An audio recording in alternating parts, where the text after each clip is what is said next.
Hello, my name is Christina Chiappetta, and I am the MS4 General Permit Coordinator here at the New York State DEC. For today, I'm going to go through some of the bigger items with a due date of within 6 months of the effective date of coverage. To start, I am going to address a topic that is not due within 6 months of effective date of coverage, but I have been getting a lot of questions about it recently, and that's the alternative implementation options component of the permit. I'm addressing this again not only because I've gotten a lot of questions, but because it does include more of a rolling compliance timeframe. As alternative implementation options are employed, they would get added to your inventory, and I'll explain that in this slide. MS4 operators may opt to enter into alternative implementation options to complete specific stormwater management program components included in the final MS4 general permit. That is GP 024001. Some of those stormwater management program components might include things like maintenance of roads, removal of snow, sweeping of your streets, things along those lines. Those alternative implementation options may include other MS4 operators, consultants, businesses, regional stormwater entities, or coalitions. This approach is unchanged from previous iterations of the permit and provides a cost-effective means of development, implementation, and enforcement of the stormwater management program components through cooperative efforts, where resources can be shared and duplication of effort can be avoided. Should the MS4 operator choose to utilize alternative implementation options, the MS4 operator must have a legally binding written agreement with the cooperating entity, specifying the services to be provided to the MS4 by that entity. Along with this, the MS4 operator must develop and maintain an inventory of entities assisting with permit implementation. Regardless of any agreements, each MS4 operator is responsible for obtaining its own permit coverage. That permit coverage was satisfied through submission of your notice of intent. And also, the MS4 operators are responsible for satisfying all the other permit requirements for their own discharges. So, in essence here, it makes sense. If you want someone to do something on behalf of you, the MS4 operator, which involves the development, implementation, or enforcement of your stormwater management program, you would have some kind of agreement with them. Question that I've gotten recently is, what vendors do I need to have a written agreement with? Who should I include here? It seems like it could be really all-encompassing. And the answer here is that you'd want to include an agreement with any of the vendors that are, again, developing, implementing, or enforcing your stormwater management program on behalf of that MS4 operator if they're doing something like street sweeping.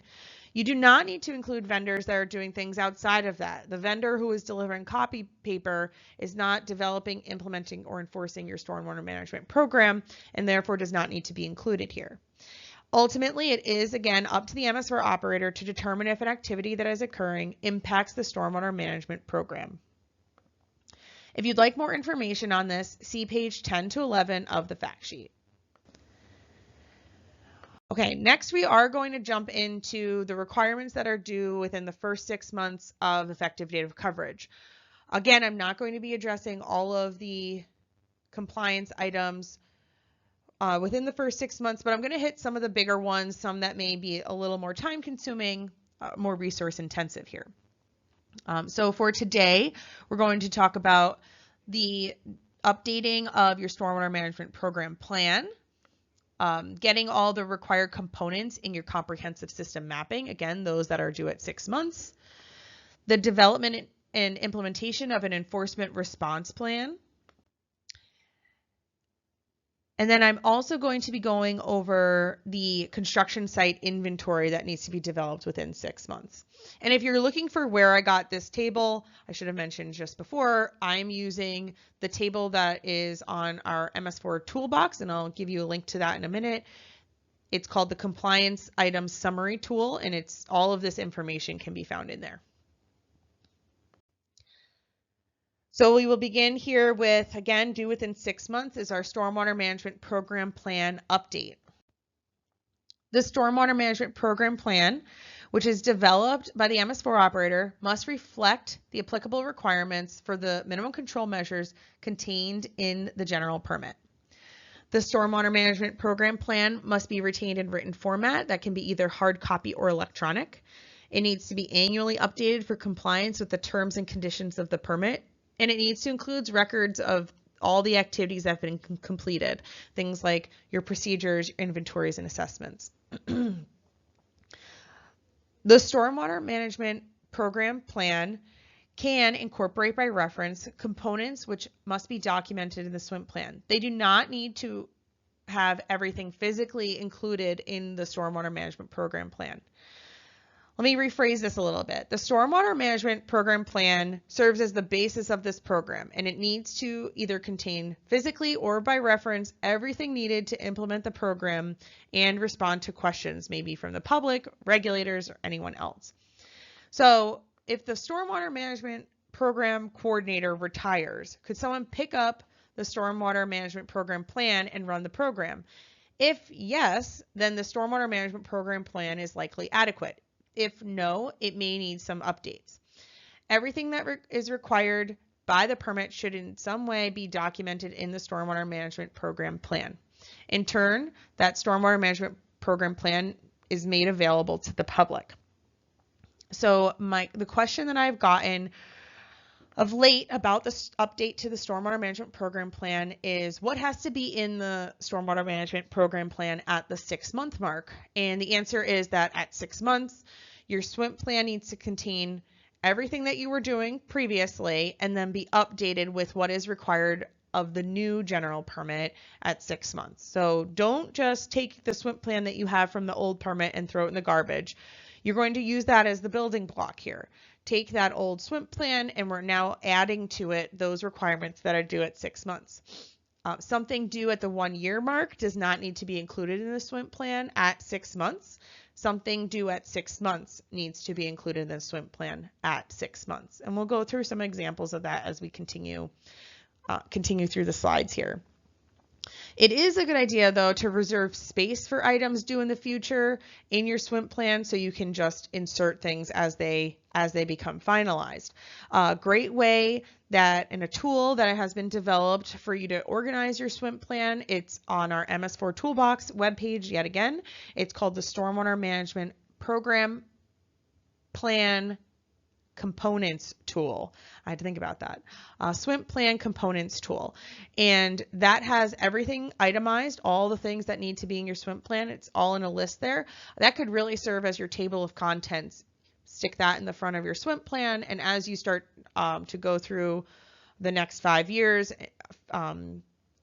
getting your permit requirements completed, you can just insert them into those placeholders. If you are looking for more information on the Stormwater Management Program Plan update, you can see pages 11 to 12 of the fact sheet. The next item that I'm going to go over that is due within 6 months has to do with mapping. Mapping is the foundation of an MS4 operator's proper implementation of its stormwater management program. Comprehensive system mapping is necessary to facilitate a clear understanding of the MS4 using geographical representation, and it can also serve as a planning tool which can increase the efficiency of program implementation. MS4 operators must develop and maintain comprehensive system mapping. And here's now the within 6 months component. Within 6 months of the effective date of coverage, the comprehensive system mapping must include MS4 outfalls, interconnections, preliminary storm sewer shed boundaries, MS4 infrastructure for select TMDLs, please read the citations closely there, and also base map information. I have been asked why items on this list have such a short compliance time frame. 6 months is a quicker turnaround time. The compliance time frame for these items is short because for a couple of different reasons, but one is for MS4 outfalls, interconnections, preliminary storm sewer sheds, and that MS4 infrastructure for select TMDLs, those items were required under a previous iteration of the permit. The reason that we are giving 6 months to satisfy this requirement is because now we're asking everyone to have things organized nice and neatly, and also to have documentation in your swim plan. So this is really a time frame for everyone to just get themselves organized and make sure they know where everything is. For the base map information, that information is also due at a quicker turnaround, that 6-month time frame, because a lot of that information is publicly available. A question that I have received was how to define or map a preliminary storm sewer shed. And my answer to that is the same as the answer given in our responsiveness summary. It's comment number 391. The responsiveness summary can be found on our MS4 permit website. And the response is as follows. The department did not want to limit the techniques used to delineate the preliminary storm sewer shed. However, the final general permit, GP 024001, includes a definition of storm sewer sheds, the catchment that drains to a water body based on the MS4 and surface topography. This means preliminary storm sewer sheds can be mapped prior to the mapping of MS4 infrastructure. For example, a watershed delineation or local knowledge are suitable techniques to delineate a preliminary storm sewer shed. So if you did map storm sewer sheds possibly using watershed boundaries, that is appropriate. You could also have had someone, circle catchment areas on a hard copy map. That also could be appropriate. Another question that I have gotten about the mapping is, do I have to map in a GIS? And my response is as follows. The final general permit does not specify the format for the comprehensive system mapping, but it does require that the chosen map format allow the MS4 operator to develop a map demonstrating a clear understanding of the MS4. The final general permit does not prohibit the use of multiple tools to comply. For example, you could use as-built, the stormwater interactive map, and an in-house GIS to satisfy the permit requirements. All these different tools together give you your comprehensive system mapping. For more information, again, reflected here is responsiveness summary, comment number 391. That's about preliminary storm sewer sheds. And you can also view pages 12 through 16 of the fact sheet that goes through more of the comprehensive system mapping rationale. I wanted to go into a little more detail about the requirements for the base map information. I mentioned just earlier that base map information is largely publicly available, so I wanted to just kind of go through a little bit of this with you folks. So base map information that is required includes readily available data and data that needs to be assembled, or a tool used to view this data needs to be referenced. So let me tease all that out a little bit here. The required base map information includes automatic and additionally designated areas. That information is available on the New York State DEC's Stormwater Interactive Map, and it's also available for download from the New York State GIS Clearinghouse. Names and location of surface waters, again, that information is publicly available. Land use is one of the items that is a little bit different here. The DEC does not require the use of a specific tool for the land use. In the fact sheet, I go into explain a little bit more about how you can determine your land use, or tools that are available to determine your land use. Maybe you are using some kind of tax parcel information, or maybe you've decided that you have a local person doing some surveying and that information is adequate. As well as roads and topography, that information is all publicly available.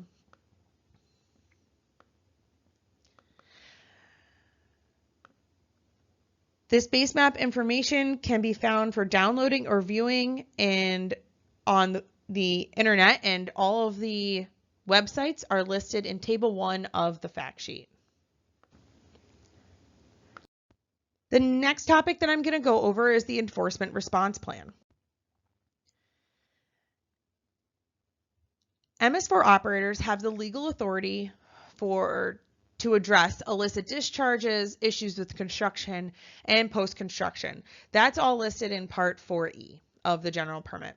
This legal authority gives the MS4 operator the ability to initiate a range of enforcement actions to address any variability and severity of non-compliance. Again, now this legal authority gives you the ability to deal with any issues that you're having. So what is the enforcement response plan? The enforcement response plan describes the actions that you're taking, verbal warnings, written notices, citations, things like that, for any of the violations that the MS4 operator has enacted for illicit discharge, construction, and post-construction. The Enforcement Response Plan, or ERP, must set forth a protocol to address repeat and continuing violations through progressively stricter responses. In other words, an escalation of enforcement. And that's an as-needed basis to achieve compliance with the terms and conditions of the general permit. The Enforcement Response Plan must describe how the MS4 operator will use the types of enforcement responses. Enforcement responses are based on the magnitude and duration of the violation, effect of the violation on the receiving water, compliance history of the operator, and good faith of the operator in compliance efforts. In addition to this, the MS4 operator must track instances of non-compliance. All of this is to say, now you've seen a problem with regards to either illicit discharge, construction, or post-construction. Your legal authority, again, gives you the ability to do something about it. The enforcement response plan is what you are doing about it. For more information on this, see pages 17 and 18 of the fact sheet. The next topic that I'm going to go over is the construction site inventory. Again, due at 6 months from the effective date of coverage.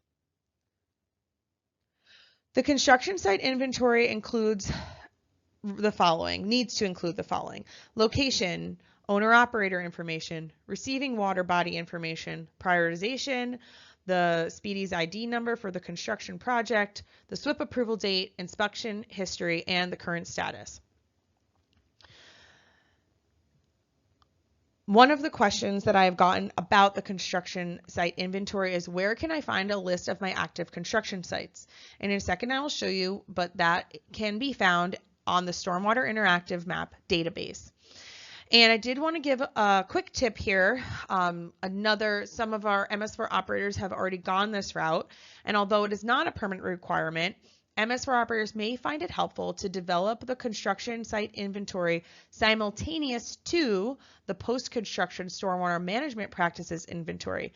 In this way, information from your construction site inventory is feeding into the post-construction SMP inventory. For more information on this, you can see pages 37 to 38 of the fact sheet.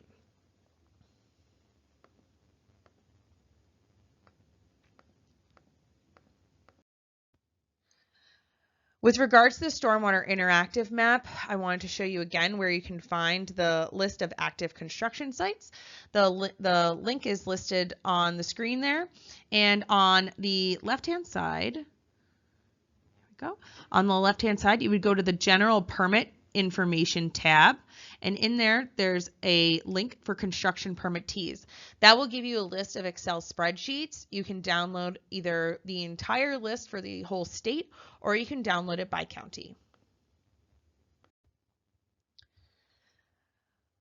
Probably the biggest question I've gotten recently is, how will MS4 operators be asked to report on the 6-month compliance items? The items with due dates within the first 6 months will be asked about on the first interim progress certification, and that is due on October 1st of 2024.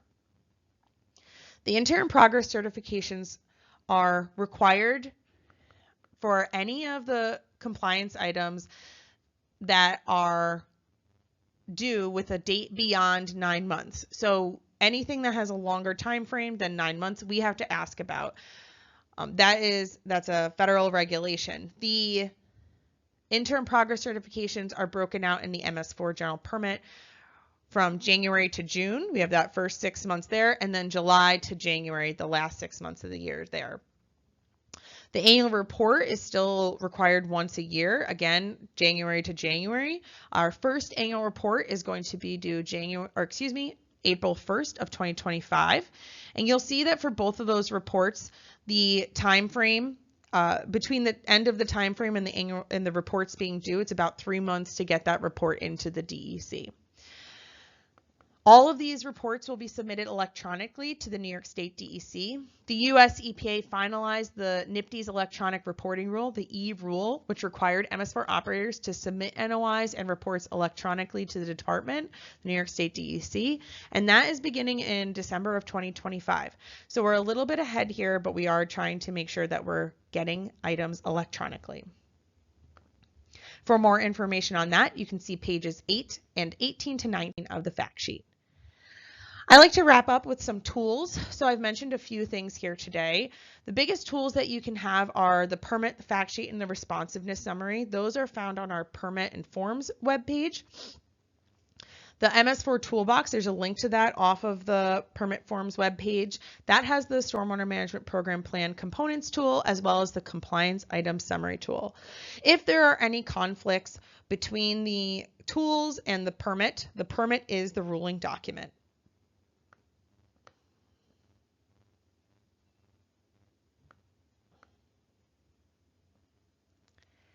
And lastly, if you do have any questions, feel free to reach out to me, Christina Chiappetta, the New York State DEC MS4 General Permit Coordinator. Thank you.